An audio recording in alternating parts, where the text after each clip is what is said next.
Dear students, good morning. स्वागत है आपका हमारे YouTube channel SCS video point पर।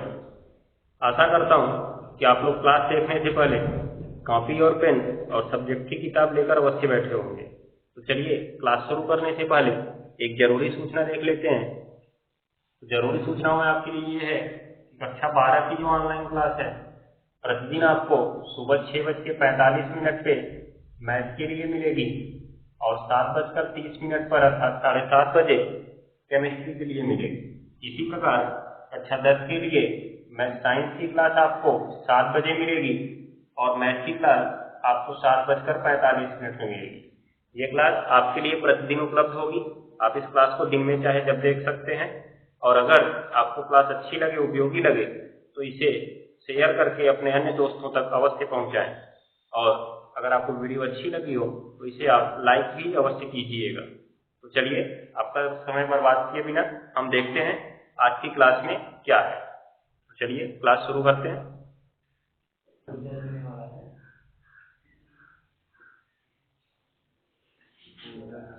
अगर सेल हमें ऊर्जा देगा तो वो विद्युत अपघटनी थोड़ी ना होगा। अगर सेल हमें ऊर्जा दे रहा है तो विद्युत अपघटनी नहीं हो सकता है, वो रासायनिक सेल हो जाएगा। ठीक है, याद रखे रहना। यहाँ पे विद्युत अपघटनी सेल की परिभाषा क्या पढ़े हम लोग कि वह सेल जो विद्युत ऊर्जा को रासायनिक ऊर्जा में बदलता है, अर्थात उसमें एनोड पर और कैथोड पर दो अभिक्रियाएं हो रही है। जैसा कि हमने NaCl वाले एग्जाम्पल में देखा था कि सोडियम आयन गया था कैथोड पर, इलेक्ट्रॉन ग्रहण किया था और सोडियम बना लिया था, जो अपचयन की प्रक्रिया थी। क्लोराइड आयन आया था एनोड पर, इलेक्ट्रॉन त्यागा था और उदासीन हो गया था, जो ऑक्सीकरण की प्रक्रिया थी। तो ये दोनों क्रियाएं हुई कब? ये दोनों रासायनिक क्रियाएं हुई कब? जब हमने ऊपर से बैटरी से जोड़ा तब ये रासायनिक क्रियाएं शुरू हुई थी। बिना बैटरी से जोड़े हो गई थी? बिना बैटरी से जोड़े हुई थी? नहीं, जब बैटरी से हमने जोड़ा तब ये दोनों प्रक्रियाएं शुरू हुई थी। समझ गए? इसलिए विद्युत अपघटनी सेल के चार्ज होने या न चार्ज होने की कोई स्थिति नहीं पैदा होती। याद रखे रहना, विद्युत अपघटनी सेल चार्ज नहीं होता है, केवल वो विद्युत अपघटन की प्रक्रिया करता है। और कब करता है? जब उसको किसी बैटरी से जोड़ा जाता है। क्यों? क्योंकि एक बात ध्यान दो, ये हमने एक विलयन बनाया हमने, और इधर एक इलेक्ट्रोड लटका दिया, ध्यान से देखो, और इधर एक इलेक्ट्रोड लटका दिया ना। इसमें विलयन भरा हुआ था। विलयन में धनायन भी थे और ऋणायन भी थे, और धनायन भी थे। कुछ इस प्रकार से थे ये सब। ठीक है, उसके बाद अभी बताओ धनायन और ऋणायन किधर जाएंगे? तो हमको बता दो किधर जाएगा कौन? बताओ कौन किधर जाएगा? ये इधर जाएगा, वो उधर जाएगा है? उसका घर है क्या कि उसको पता है वहीं जाना है? उसका घर है वो। हमने बैटरी इस तरह से लगाई थी, ये बड़ा वाला सिरा धनावेशी था, छोटा वाला सिरा ऋणावेशी था। बड़े वाले धनावेशी सिरे से जुड़े तो ये धनावेशित हो गया, ऋणावेशित सिरे से जोड़े तो ये ऋणावेशित हो गया ना। बैटरियां उल्टा लगा के तो क्या करते? तब तो इधर प्लस हो जाता, उधर माइनस हो जाता। कहने का मतलब ये आयन कहाँ जाएंगे वो ये सेल नहीं बताएगा, ऊपर वाली बैटरी बताएगी कि आयन कहाँ जाएंगे। आया कि नहीं समझ में आया? तो और क्या, बदल ही जाएगा। हमने कहा क्या विद्युत अपघटनी सेल में एनोड कैथोड निश्चित होता है, हमने लिखवाया। हमने बस तुमको ये दूसरे पॉइंट में लिखवाया कि विद्युत अपघटनी सेल का वह इलेक्ट्रोड जो बैटरी के कैथोड से जुड़ा होता है एनोड बन जाता है, और जो एनोड से जुड़ा होता है वो क्या बन जाता है? कैथोड बन जाता है। याद रखे रहना, समझ गए? तो जैसे जोड़ोगे उसी प्रकार से बनेगा। तो हम बैटरी का प्रतीक इस तरह से बनाते हैं, एक बड़ा एक छोटा। धनावेशित सिरे से जुड़े तो ये धनावेशित हो गया, ऋणावेशित सिरे से जुड़े तो ये ऋणावेशित हो गया। ऐसा हुआ क्यों, ये सोचने वाली बात है। मतलब प्लस से जोड़ने के बाद उससे प्लस क्यों आ गया ऑटोमेटिकली, माइनस से जोड़ने के बाद माइनस क्यों आ गया, ये चीजों को ध्यान देना है। तीसरा पॉइंट हमारा यही बनेगा कि इलेक्ट्रॉन कहां से कहां चल रहे हैं। ध्यान से देखना तुम, बैटरी का ये वाला सिरा था धनावेशित, जो बड़ा वाला सिरा। धनावेशित सिरा कब आता है? जब उसके पास इलेक्ट्रॉन की कमी होती है, अर्थात वो इलेक्ट्रॉन लेना चाहता है। तो जैसे ही उसको धातु की छड़ से जोड़ते हैं, धातुओं में हम जानते हैं चालन के लिए मुक्त इलेक्ट्रॉन पाए जाते हैं। क्या पाए जाते हैं जी? मुक्त इलेक्ट्रॉन। तुरंत ही उन सारे इलेक्ट्रॉनों को कौन खींच लेगा? बैटरी का धनावेशित सिरा। करंट हमको क्यों लगता है? अभी कोई लोहे की छड़ लेके लाइट में डाल दो तो करंट क्यों लगता है? क्योंकि उसमें धारा का प्रवाह हुआ ना। कैसे हुआ धारा का प्रवाह? जैसे ही तुम उसमें लगाते हो, तुरंत ही सारे इलेक्ट्रॉन एक निश्चित दिशा में चलना प्रारंभ कर देते हैं। क्यों? क्योंकि बैटरी का एनोड उनको खींचने लगता है। दिखाई दे रहा है? अब जैसे ही खींचेगा, सारे के सारे इलेक्ट्रॉन एक सीधी रेखा में चलने लगे, और जब सब इलेक्ट्रॉन एक सीधी रेखा में चलने लगे तो उसकी विपरीत दिशा में धारा बहने लगे और उसमें करंट आ जाता है। समझ गए? ये याद रखे रहना, जिधर इलेक्ट्रॉन चलते हैं उसके विपरीत दिशा में धारा बहती है। इसको हमने पहले चैप्टर के लास्ट में भी समझा था। ठीक है? अब देखो हुआ क्या कि जैसे इसको धनावेशित सिरे से जुड़े, उसने इनके छड़ के इलेक्ट्रॉनों को खींचना शुरू कर दिया, और छड़ पर कैसा आवेश आ गया? धनावेश आ गया, छड़ धनावेशित हो गई। अब छड़ धनावेशित हो गई तो पूरी छड़ धनावेशित हो गई ना, तो उसका जो हिस्सा विलयन में डूबा हुआ है वो तुरंत विलयन में उपस्थित ऋणायनों को अपनी ओर क्या करने लगेगा? खींचने लगेगा। क्योंकि इसके पास इलेक्ट्रॉन की कमी होगी ना, तो इसको इलेक्ट्रॉन चाहिए चाहे जहां से मिले, तो तुरंत ही ये ऋणायन क्या करते हैं? वहां जाते हैं और अपना इलेक्ट्रॉन त्यागते हैं, और क्या हो जाते हैं? उदासीन हो जाते हैं। लेकिन एक स्थिति ये भी तो पनपनी चाहिए कि इलेक्ट्रॉन जा जाके, ये ऋणायन जा जाके उसको इलेक्ट्रॉन दे रहे हैं, तो धीरे धीरे फिर वो उदासीन हो जाना चाहिए। होना चाहिए कि नहीं होना चाहिए? नहीं होता है ऐसा। क्यों नहीं होता है? क्योंकि वो जुड़ा हुआ है ना, लगातार खींचेगा, जितने इलेक्ट्रॉन मिलते जाएंगे खींचता जाएगा। रखेगा कहां उसको? वो ऐसी भी तो स्थिति पैदा होनी चाहिए कि रखेगा कहां? क्या बैटरी में ले जाएगा, घर बनाए रखेगा? अरे समय ऐसा आएगा बैटरी भर जाएगी, होगा कि नहीं होगा? लेकिन वो रखता नहीं है, अंदर से सेल की सहायता से वो दूसरे वाले से जुड़ा हुआ है ना। दिखाई दे रहा है? तो तुरंत ही ये ऋणावेशित सिरा है, इसके जुड़ने के कारण इस पर ऋणावेश आया था। क्यों आया था जी? क्योंकि ये था ऋणावेशित सिरा, इसके पास इलेक्ट्रॉन की अधिकता थी पहले से ही, ठीक ना। और जब ये इलेक्ट्रॉन खींचने लगता है, यहाँ पे रखने लगता है, तो ये इधर से निकाल के देने लगता है। मतलब एक घर में दो लोग हैं, खराब है, अच्छा है, वो लूट रहा है, इधर से वो पीछे से दान कर रहा है, वही काम करता है। इधर से बेचारा लूट रहा है, उधर से दान किए पड़ा हुआ है, तो ये दान करना शुरू करता है, तो इसके ऊपर क्या आ जाता है? ऋणावेश। अब पूरी क्षण पर ऋणावेश आ गया, तुरंत ये विलयन में उपस्थित धनायनों को अपनी ओर खींचता। कहा वाओ तुम लोग, तुम्हारा इलेक्ट्रॉन देखो काम पूरा हो गया। इसका इलेक्ट्रॉन ये लिया था, लेके यहाँ भागा था, उसको छीना था ये पीछे से इसको दान किया, इसने कहा आओ फिर तुमको दे देते हैं। हो गया कि नहीं हो गया? सारा बैलेंस बराबर हो गया। मतलब कोई कहीं लेके नहीं गया, जिसका जो था वही हो गया। मतलब जहां से आए थे वहीं पहुंच गए। फिर से कॉन्सेप्ट तो जानते ही होगे, चाहे जीवन का कॉन्सेप्ट हो चाहे इसका कॉन्सेप्ट हो गया। तो अब देखो सभी धनावेश पहुंचे तुरंत कैथोड पर, और कैथोड इन इलेक्ट्रॉनों को फटाफट इनको देना शुरू कर देता है, और ये इलेक्ट्रॉन ग्रहण करके क्या होने लगते हैं? उदासीन होने लगते हैं। इसीलिए हमने सेल अभिक्रिया के कॉन्सेप्ट में समझा था कि इलेक्ट्रॉन की संख्या बराबर करके जोड़ते हैं। पढ़े थे? नहीं याद ही नहीं, क्या बताया थे? लिखवाए थे उसको विधिवत कॉपी के ऊपर। तुरंत नजर नीचे गई, कॉपी के ऊपर देखेंगे उसको सब बताएंगे। अरे नजर को ऊपर करो, कॉपी नीचे करो, तब बताओ, तब जाने।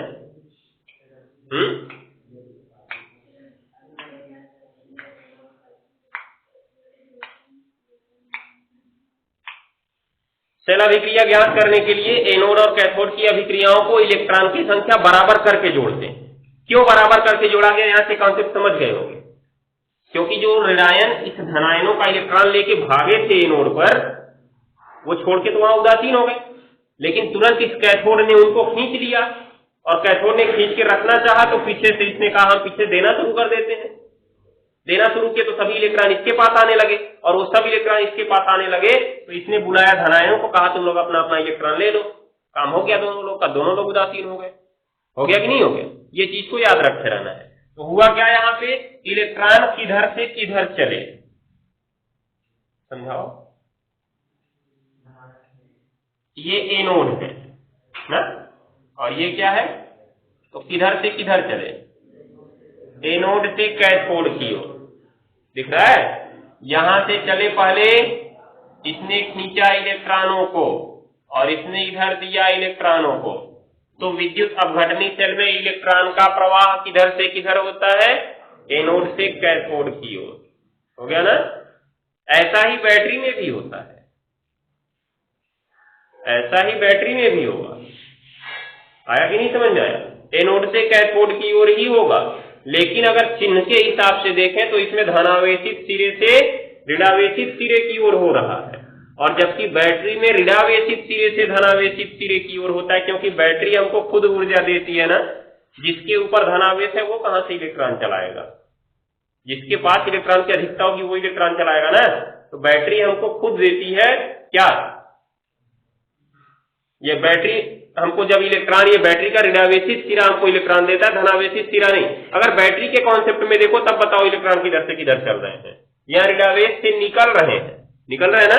और ऐसे चक्कर लगाते हुए अगर तुम ध्यान से देखो तो फिर से कहां चले जा रहे हैं, धनावेशित सिरे पर। तो ऋणावेशित सिरा इसका एनोड होता है, धनावेशित सिरा इसका क्या होता है, कैथोड। अर्थात इलेक्ट्रॉन का प्रवाह तो अभी एनोड से कैथोड ही हो रहा है, इनमें भी इधर से निकल रहा है, इधर से आके मतलब इधर से चला इधर आ गया, आया ना। एनोड से कैथोड ही हो रहा है, लेकिन चिन्ह की स्थिति में देखें तो ये ऋणावेशित था और ये क्या था, धनावेशित।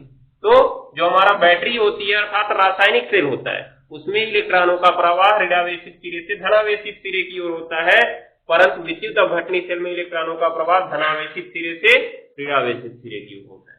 ठीक है ना। ये एक एक दो दो नंबर में पूछे गए सवाल हैं कि धारा का प्रवाह किधर होगा, इलेक्ट्रॉन का प्रवाह किधर होगा, आयन किधर चलेंगे, समझ गए। तो लिखना शुरू करो। इसमें 2 पॉइंट हो गया ना, तीसरा पॉइंट लिखेंगे। तीसरा पॉइंट, विद्युत अपघटनी सेल में, विद्युत अपघटनी सेल में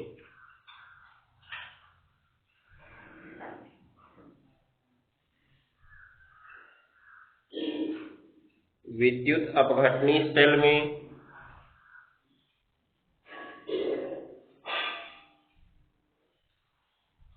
विद्युत अपघटनी सेल में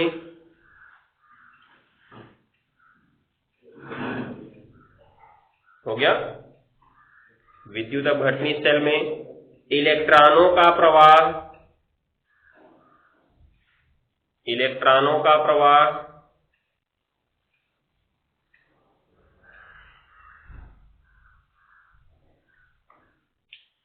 इलेक्ट्रॉनों का प्रवाह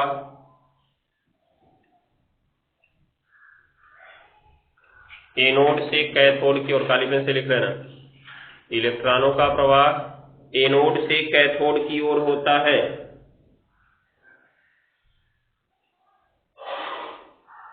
इलेक्ट्रॉनों का प्रवाह एनोड से कैथोड की ओर होता है।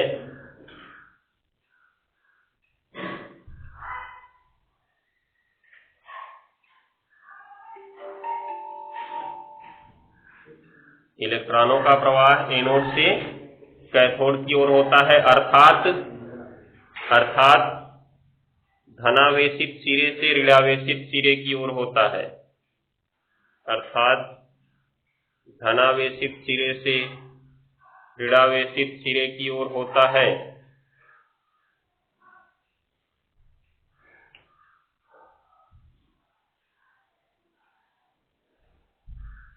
अर्थात धनावेशित सिरे से ऋणावेशित सिरे की ओर होता है।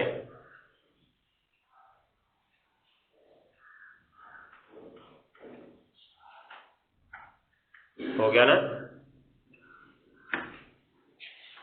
बस 3 चीजें हो गई इसमें। अगला पॉइंट, विद्युत अपघटनी सेलों में, विद्युत अपघटनी सेलों में विद्युत ऊर्जा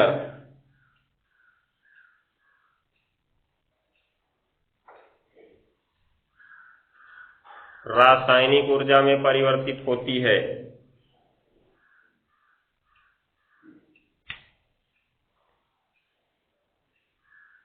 विद्युत ऊर्जा रासायनिक ऊर्जा में परिवर्तित होती है।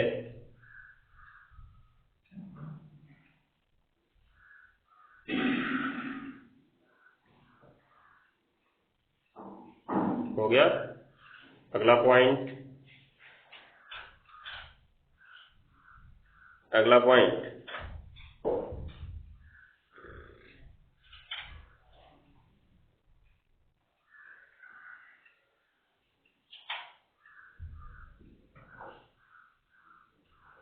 यदि, ये इंपॉर्टेंट है, याद रखना, यदि, हो गया, सेल में एक से अधिक आयन उपस्थित हैं, यदि सेल में एक से अधिक आयन उपस्थित हैं तो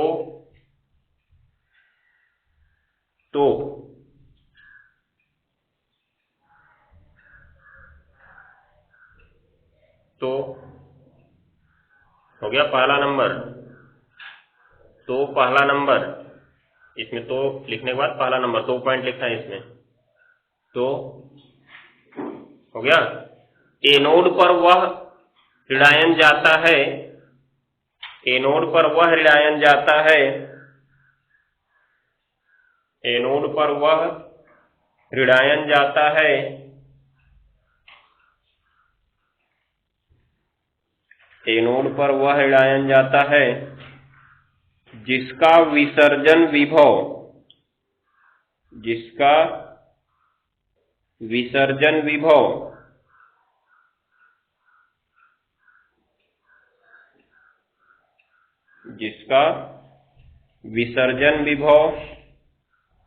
कम होता है, जिसका विसर्जन विभव कम होता है,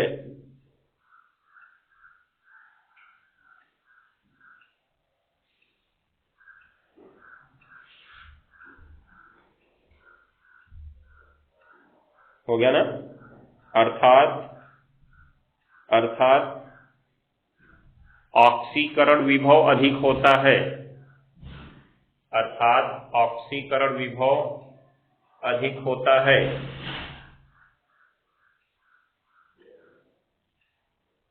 हो गया ना। उसके बाद दूसरा नंबर लिखो इसमें, दूसरा नंबर, तथा कैथोड पर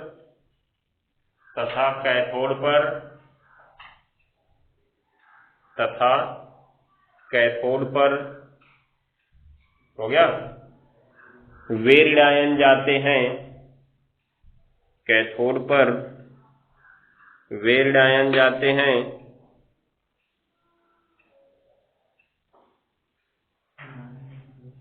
कैथोड पर वे धनायन जाते हैं, कैथोड पर वे धनायन जाते हैं जिनका विसर्जन विभव कम होता है, जिनका विसर्जन विभव कम होता है।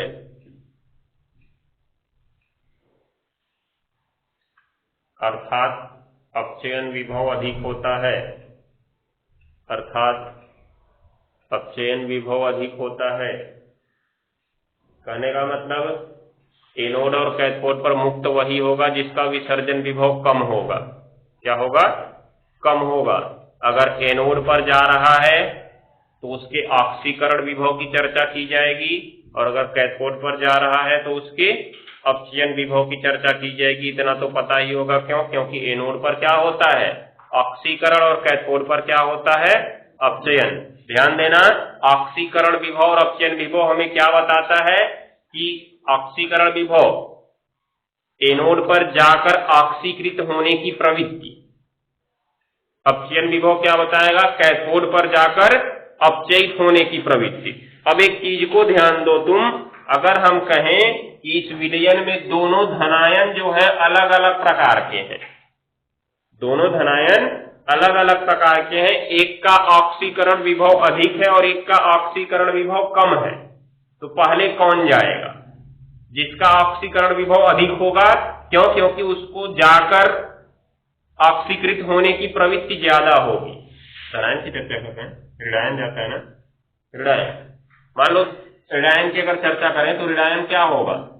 ऑक्सीकृत होगा कि अपचयित होगा? ऋणायन ऑक्सीकृत होगा। जैसे Cl माइनस है, जाएगा तो इलेक्ट्रॉन का त्याग करेगा और Cl बनाएगा, तो ये ऑक्सीकरण हुआ ना, दिखाई दे रहा है। और उसके बाद OH माइनस ले लिया जाए, OH माइनस जाएगा तो H2O बनाएगा और H2 मुक्त करेगा, ठीक है ना। ये दोनों ऋणायन है, दोनों कहां पर जाएंगे जी? ऋणायन किस पर जाते हैं? दोनों एनोड पर जाएंगे ना। लेकिन दोनों अगर एक जगह साथ में आ गए तो दोनों में से कोई एक ही जाएगा। और कौन जाएगा? जिसका ऑक्सीकरण विभव अधिक होगा। तो इसमें Cl माइनस का अधिक होता है और इसका क्या होता है? कम होता है। इसलिए एनोड पर कौन जाएगा? Cl माइनस जाएगा, क्योंकि उसका ऑक्सीकरण विभव अधिक है। ध्यान देना, विसर्जन विभव कम होना चाहिए। तो ऑक्सीकरण विभव या अपचयन विभव विसर्जन विभव का उल्टा होता है, अर्थात ऑक्सीकरण विभव अधिक है तो विसर्जन विभव क्या होगा? कम होगा। तो यहाँ पे विसर्जन विभव इसका कम हो गया, समझ गए? विसर्जन विभव क्या होगा? कम होगा, और इसका तब क्या होगा? उसका उल्टा अधिक होगा। तो चाहे हम कहें ऑक्सीकरण विभव अधिक हो, चाहे विसर्जन विभव क्या हो? कम हो, उस स्थिति में कौन जाएगा? जिसका विसर्जन विभव कम है, चाहे कहें तो ऑक्सीकरण विभव क्या है? अधिक है, हो जाएगा। तो कौन जाएगा इसमें? Cl minus. इसी प्रकार मान लो दो धनावेश आ गए, जैसे एक Na प्लस आ गया और एक H3, क्या हुआ? कुछ अलग लिखना है क्या उसमें?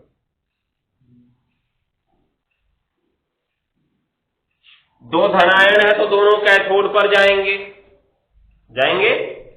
ये Na प्लस क्या करेगा? यहीं पर इलेक्ट्रॉन को ग्रहण करेगा और क्या बनाएगा? Na बनाएगा। ये भी इलेक्ट्रॉन को ग्रहण करेगा और H2O बनाता है तथा H2 बनाता है, ठीक है। दोनों इस कैथोड पर गए हैं।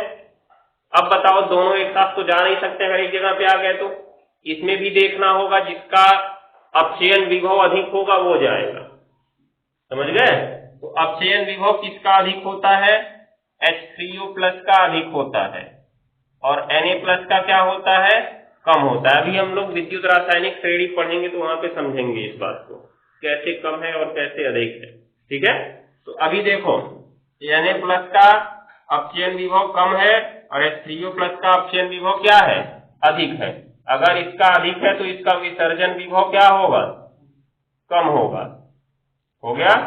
तो अब देखो, जिसका विसर्जन विभव कम है वो किस पर जाएगा? कैथोड पर जाएगा, और जिसका विसर्जन विभव कम है वही किस पर जाएगा? एनोड पर जाएगा। या कहें तो जिसका ऑक्सीकरण विभव अधिक है वो एनोड पर जाएगा और जिसका अपचयन विभव अधिक है वो किस पर जाएगा? कैथोड पर जाएगा। वही सवाल इसमें बोला गया है। पहला नंबर क्या कहा गया? एनोड पर, एनोड की बात की है पहले नंबर पे। एनोड पर वही ऋणायन जाएंगे, एनोड पर बोले ना, हाँ, तो एनोड पर वही ऋणायन जाएंगे जिनका विसर्जन विभव कम होगा, अर्थात कहें तो ऑक्सीकरण विभव क्या होगा? अधिक होगा, होगा ना। तो इसमें किसका ऑक्सीकरण विभव अधिक है? Cl माइनस का। तो यहाँ पे सवाल होता है, सवाल पूछा गया है, पहला नंबर सवाल पूछा जाता है कि NaCl के गलित विलयन का, किसका जी? गलित विलयन का विद्युत अपघटन करने पर एनोड पर Cl2 मिलता है, वह कैथोड पर सोडियम मिलता है, समझ गए। गलित विलयन का जब विद्युत अपघटन करते हैं तो एनोड पर Cl2 मिलता है, परंतु कैथोड पर क्या मिलता है? सोडियम मिलता है। लेकिन जब हम NaCl के जलीय विलयन का करते हैं, किसका करते हैं जी? जलीय विलयन का, तब हमें एनोड पर Cl2 तो मिलता है, परंतु कैथोड पर सोडियम की जगह H2 गैस मिलती है। सवाल पूछा गया, ऐसा क्यों होता है? तो ऊपर वाला तो हम पीछे पढ़ चुके हैं, विद्युत अपघटन जहां पे लिखवाए थे उसके जैसे में लिखवाए थे कि NaCl के गलित विलयन का विद्युत अपघटन करने पर या विद्युत अपघटन निम्न प्रकार होता है।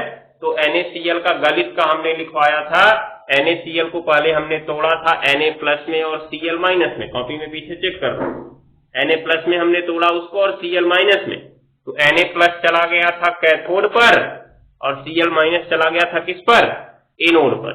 लेकिन जब हम उसके जलीय विलयन की चर्चा करते हैं तब सवाल की उत्पत्ति होती है। जब जलीय विलयन की चर्चा करते हैं तो ध्यान से देखना, जब हमने गलित विलयन की चर्चा की तब तो जो Na+ था और क्या मिल गया था? Cl-।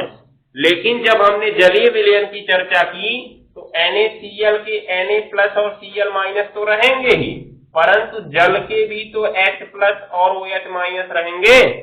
और आधुनिक सिद्धांत के अनुसार H+ जो होता है H2O से क्रिया करके किस रूप में रहता है? H3O+ के रूप में रहता है। मतलब जब जलीय विलयन का हम विद्युत अपघटन करते हैं तो 4 आयन मिलते हैं। कितने आयन मिलेंगे जी? 4 आयन। क्यों? 2 NaCl के हो गए और 2 किसके हो गए? जल के हो गए। समझ रहे हो? उसके बाद क्या होता है? 4 आयन मिले लेकिन जाना तो किसी एक को ही है एनोड कैथोड पर, जाना है ना? 2 धनायन है, दोनों धनायनों में से कोई एक ही कैथोड पर जाएगा।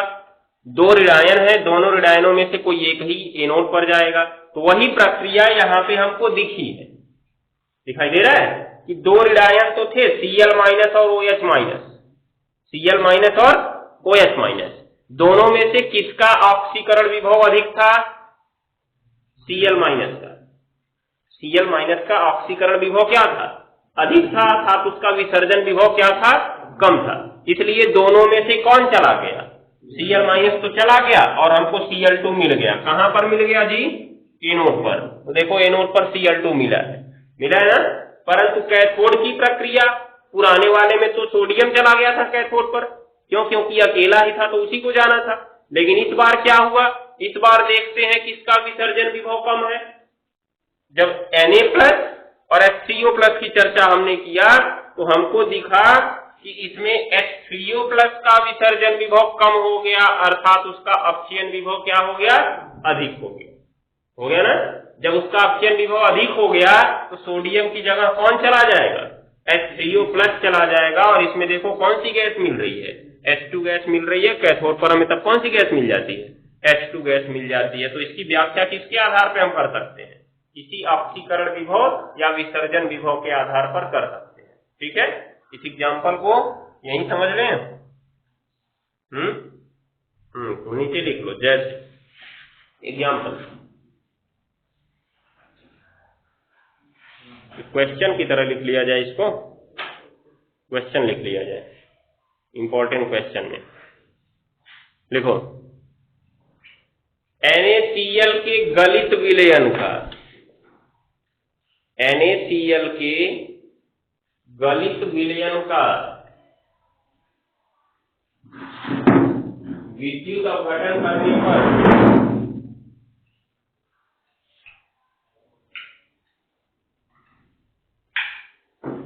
NaCl के गलित विलयन का विद्युत अपघटन करने पर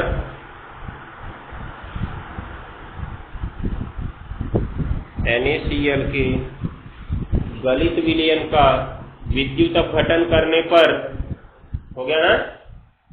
एनोड पर Cl2 गैस, एनोड पर Cl2 गैस, एनोड पर Cl2 गैस हो गया।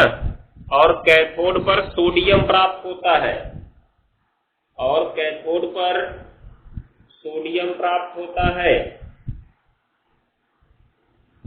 कैथोड पर सोडियम प्राप्त होता है, परंतु परंतु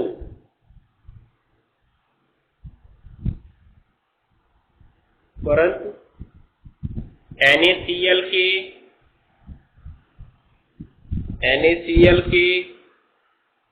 जलीय विलयन का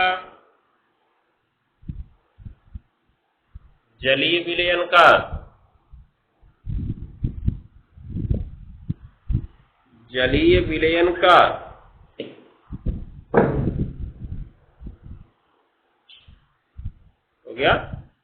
क्या लिखे? जलीय विलयन का विद्युत अपघटन करने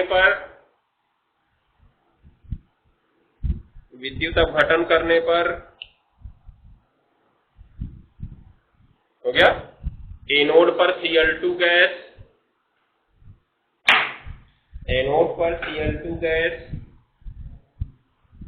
तो प्राप्त होती है, एनोड पर Cl2 गैस तो प्राप्त होती है,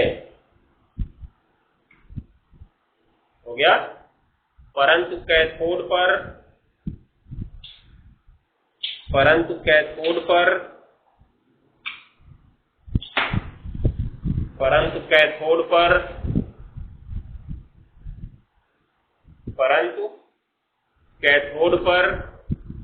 सोडियम के स्थान पर H2 गैस प्राप्त होती है। क्यों? परंतु कैथोड पर सोडियम के स्थान पर H2 गैस प्राप्त होती है। क्यों?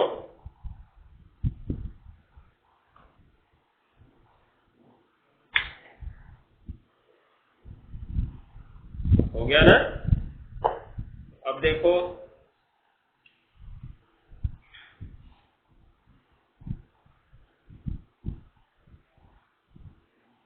आंसर लिखना शुरू करो। चूंकि NaCl के गलित विलयन का आयनन निम्न प्रकार होता है, चूंकि NaCl के गलित विलयन का आयनन निम्न प्रकार होता है,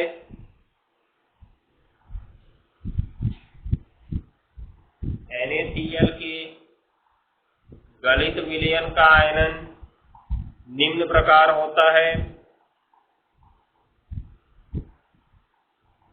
NaCl के गलित विलयन का आयनन निम्न प्रकार होता है। ध्यान से देखना, अगर गलित विलयन है तो खाली NaCl ही हमारे पास रहेगा ना। गलित विलयन का मतलब नमक को ले लिया जाए और उसको गर्म करके गला दिया जाए, तो उसमें जल की तो कोई संभावना ही नहीं है, क्योंकि गर्म कर देंगे तो जल वैसे भी निकल जाएगा। ठीक है, तो NaCl के गलित विलयन में केवल कौन रहेगा? Na प्लस रहेगा, और प्लस क्या रहेगा? Cl minus. इसलिए विद्युत अपघटन निम्न प्रकार होता है, विद्युत अपघटन निम्न प्रकार होगा। कैसे होगा जी? जो सोडियम आयन है वो कहाँ जाएगा? कैथोड पर जाएगा ना, और एक इलेक्ट्रॉन को ग्रहण करके किसमें बदल जाएगा? सोडियम में। और एनोड पर Cl माइनस जाएगा, इलेक्ट्रॉन को ग्रहण करेगा और Cl2 में बदल जाएगा,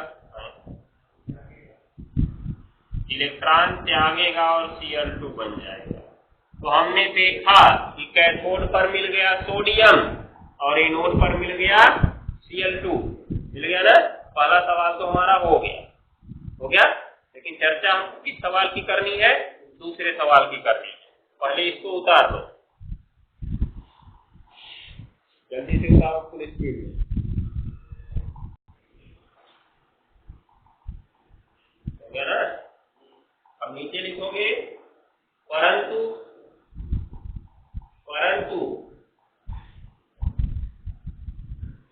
NaCl के जलीय विलयन में आयन निम्न प्रकार प्राप्त होते हैं, परंतु NaCl के जलीय विलयन में आयन निम्न प्रकार प्राप्त होते हैं।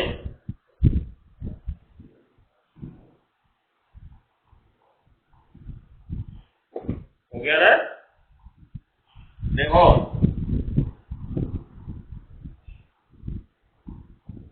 इसमें एक बार लिखेंगे NaCl से क्या क्या मिलेगा जी? Na प्लस और Cl माइनस। दूसरा किससे? H2O से। H2O का आयनन होके मिलना तो चाहिए H प्लस और OH माइनस, परंतु आधुनिक सिद्धांत कहता है कि जो H प्लस है वो स्वतंत्र नहीं रहता है, इसलिए एक अणु और H2O से जुड़ के क्या बना लेता है? देखो, H प्लस जब H2O से जुड़ता है तो बन जाता है H3O और उसके ऊपर धनावेश आ जाता है, इसका नाम हाइड्रोनियम आयन। क्या होता है? Hydronium ion. तो ये किस रूप में बदल जाता है जी? H3O प्लस के रूप में बदल जाता है। अतः विलयन में हमारे पास 2 धनायन और 2 ऋणायन उपस्थित हो जाते हैं। वैसे लिखेंगे, अर्थात विलयन में 2 धनायन व 2 ऋणायन उपस्थित हो जाते हैं। हो गया ना? ये चीज को याद रखना है, तो इसको लिखो फटाक से, तब नीचे बताएं क्या लिखना है तुमको।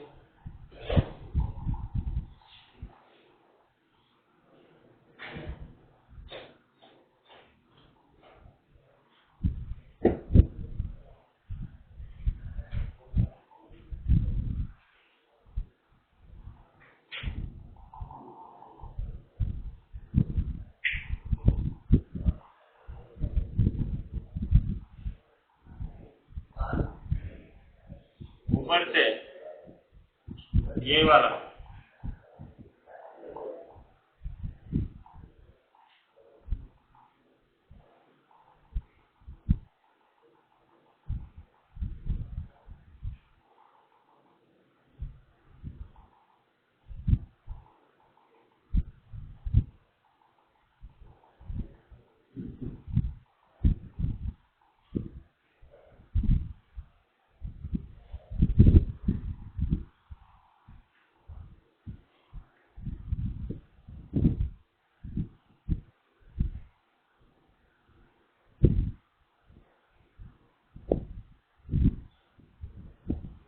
ये, तो अब नीचे लिखो, अतः इनका विद्युत अपघटन निम्न प्रकार हो सकता है। अतः इनका विद्युत अपघटन निम्न प्रकार हो सकता है। अतः इनका विद्युत अपघटन निम्न प्रकार हो सकता है। विद्युत अपघटन निम्न प्रकार हो सकता है। हो गया ना? तो देखो, ये चारों लिखो, तब नीचे बताया जाए। ये वाला, इसमें Cl वाले का लिखे विसर्जन विभव कम, इसका विसर्जन विभव अधिक, इसका विसर्जन विभव अधिक और इसका विसर्जन विभव कम। फटाफट चारों लिखो।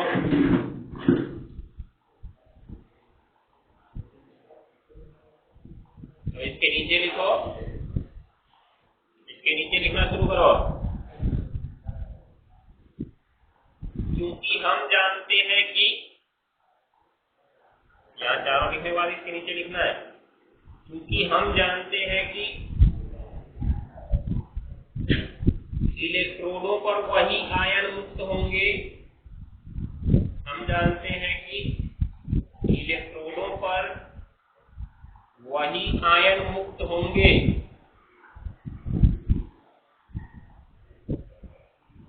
इलेक्ट्रोडों पर वही आयन मुक्त होंगे, वही आयन मुक्त होंगे। हो गया?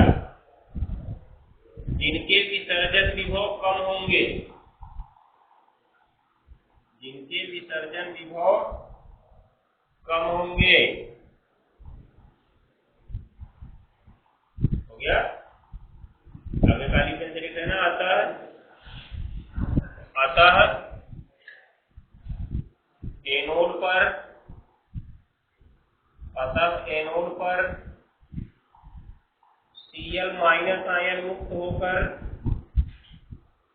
अतः एनोड पर Cl माइनस आयन मुक्त होकर, अतः एनोड पर Cl माइनस आयन मुक्त होकर Cl2 गैस बनाएंगे, Cl2 गैस बनाएंगे। जबकि कैथोड पर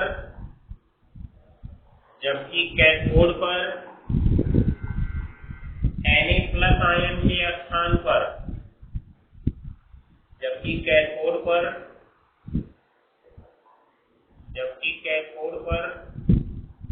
Na+ आयन के स्थान पर, कैथोड पर Na+